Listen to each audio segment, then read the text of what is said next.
Hey y'all, as we all know, life changes incredibly quickly. Circumstances change incredibly quickly. And there are so many aspects of life that we have very little, if not zero, control over. And that's true, weirdly enough, on like a global scale. Like, look at the news, things are changing so quickly. It's like you miss the news for 3 hours and there's like four breaking news emails that I've gotten in my inbox.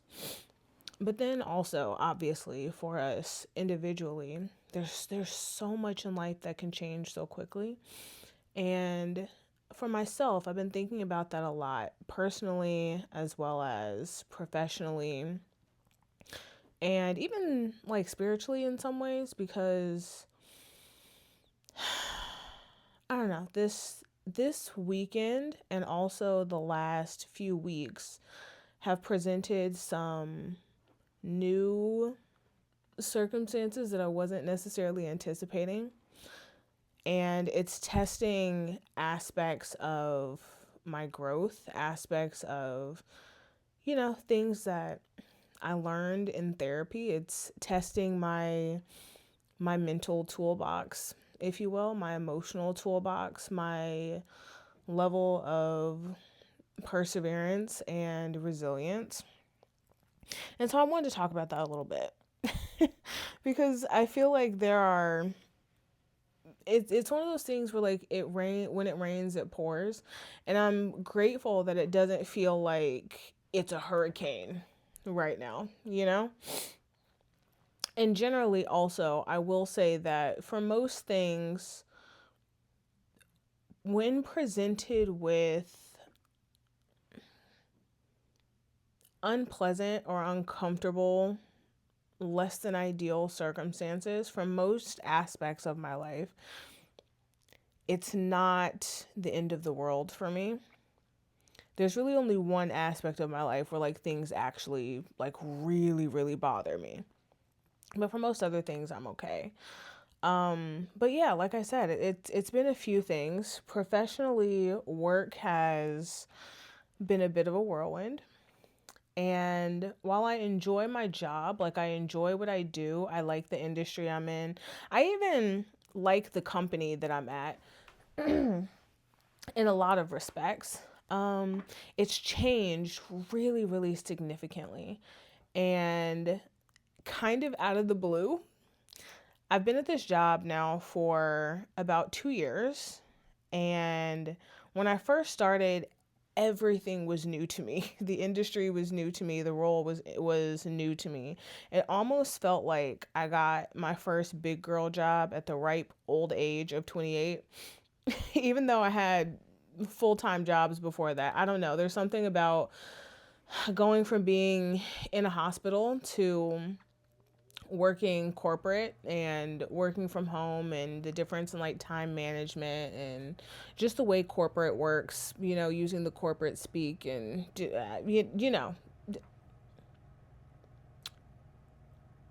this is the thing with having locks. They really do their own thing. Um Anywho, yeah, there are just a lot of changes that came with that, and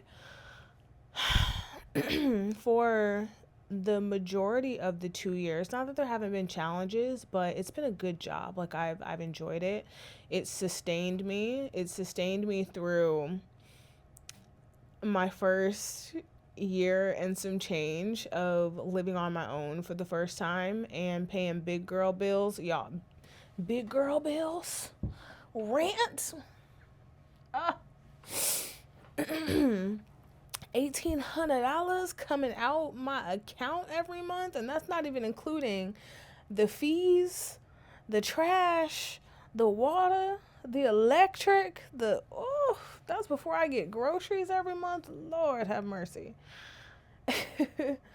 um yeah, so it's sustained me through that, and it's also allowed me to do some really cool things. Like I've remote worked with this job in 2 different countries on 2 different continents for a week each with no problems whatsoever, and plan to continue that whether I decide to stay at this job or not. But things beyond my control have changed the circumstances of the job. And I feel like I'm rambling a bit, but I have a point. This has changed the circumstances of the job.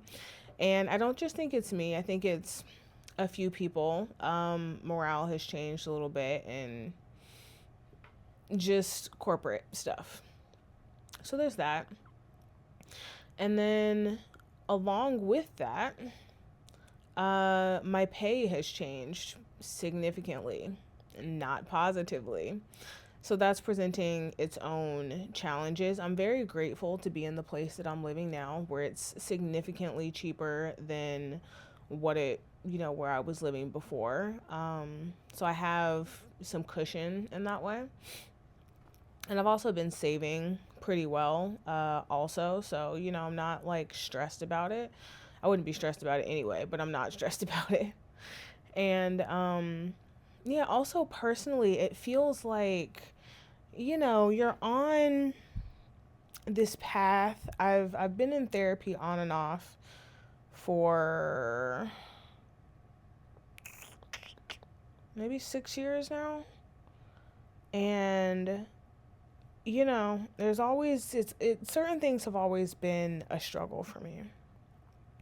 But something popped up recently that's really, really challenging my resolve, my decision-making skills, a lot of things.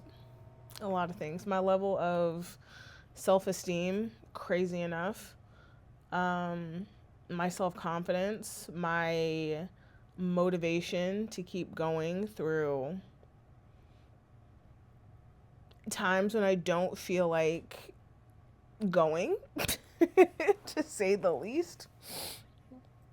And I'm really grateful to have been on this journey before now, because I know that, let's say, a year, 2, 3 years ago, even though it sucked being at the beginning of a journey, it's like knowing you have to run a marathon run a marathon or ultra marathon or something, and you're just starting at mile 1, and the challenges are coming. And then over the course of the last couple of years, I've gone through kind of the middle of the marathon where it hurts and it's uncomfortable, and you don't want to talk about certain things, and you don't want to have to confront certain aspects of yourself, and you have to in order to get to the end. Like, there's no way around it.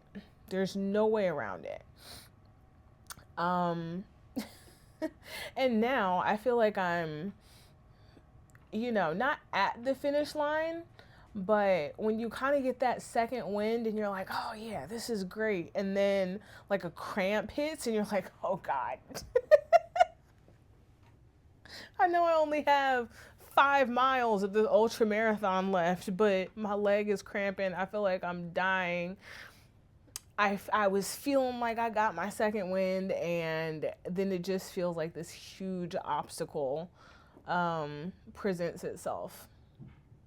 And granted, I've never run an ultra marathon. I love watching those videos of people that do stuff like that, like triathlons and ultra marathons and whatnot. I'm glad other people do them, because it ain't gonna be me. But I think for me right now, it's I'm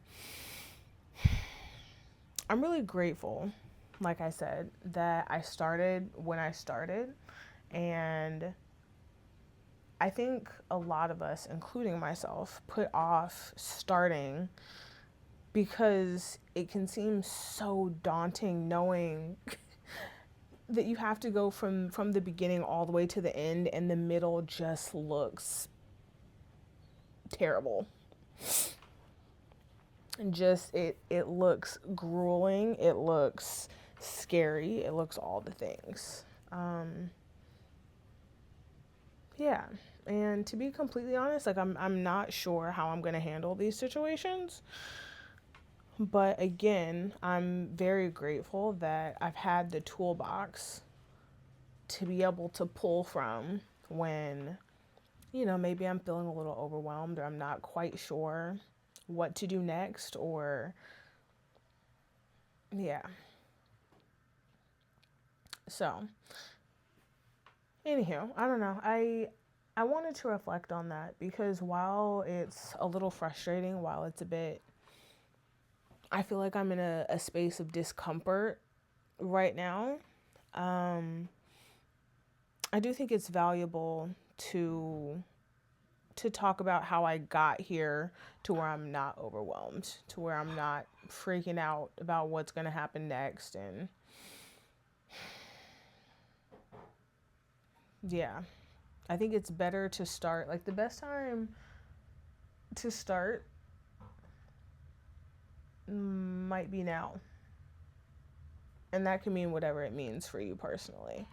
That can mean starting therapy. It could be starting small, reading some, books on resilience or perseverance or motivation or emotional regulation or conflict resolution or whatever, or on your attachment style. But I think it's important to think about what the end of the marathon could look like. Because even right now, like I said, things are not perfect, but I'm glad I have the tools. And it's going to be uncomfortable. Either way, when you face issues like this, it's going to be uncomfortable. But do you want to go into a challenge with a hammer and a screwdriver, or with your bare hands trying to figure out how to make it work, Yeah.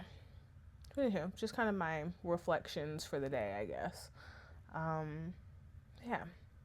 If you've made it this far, thanks for watching, and I'll see y'all tomorrow. Bye.